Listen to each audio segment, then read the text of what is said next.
هر روز در تاجیکستان رسما ده‌ها نفر به بیماری کووید 19 گرفتار می شوند، ولی مقامات تاجیکستان کرانتین جاری نکردند.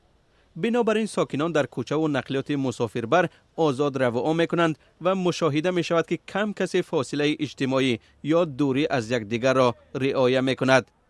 از ترس جریمه نشدن بسیاری ها تلاش می‌کنند که در بیرون نقاب طبی داشته باشند، اما فاصله بین آدمان در کوچه و خیابان و بازارها در اکثر موارد رعایت نمی شود. ساکنان میگویند این از بی‌پروایی نیست، بلکه آنها مجبورند.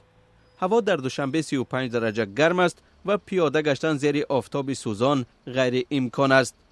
مردم برای رفتن به کار و بازار از نقلیات جمعیتی از جمله اتوبوس و ترولبوس ها استفاده میکنند. نیم ساعت اتوبوس 3 اجرت کردیم. این خدر اومدن یه آدم زیاد شده میگه طالپا جمع میشه، مثلا این دیستانس گرفته و نشد ویروس خلاص شوی نیست خود مونده. راننده ها چند بار گپ میزنن میگویند که همین خیلی لیکن نمیکنیم اوخی. سیور میگیرن راه میشینن. رانندگان نقلیات مسافربر شهر میگویند پیوسته به مسافران رعایت فاصله اجتماعی را تاکید میکنند، ولی مردم به حرفشان گوش نمیدهند. خط کشیدگان بگم میگن کارت بیاره خلق در بیرون ایستادگی 8 ماشین. برای نداشتن نقاب طبی در کشور جریمه پیش بینی شده است، اما برای رعایت نکردن فاصله هشدار یا مجازات پیش بینی نشده است. چرا مقامات کشور توصیه‌های سازمان جهانی تندرستی را به طور انتخابی اجرا می‌کنند؟ وزارت تندرستی در این باره به خبرنگاران شرح نداد.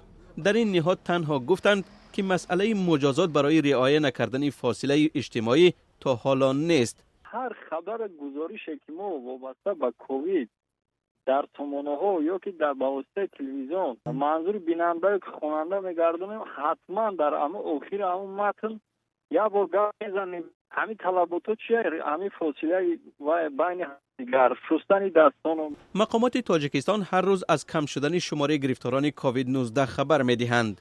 این تاکید و اظهارات مقامات هم باعث شد که مردم دیگر گوشه نشینی یا خانه نشینی را ترک کنند و از خانه به بیرون برآیند.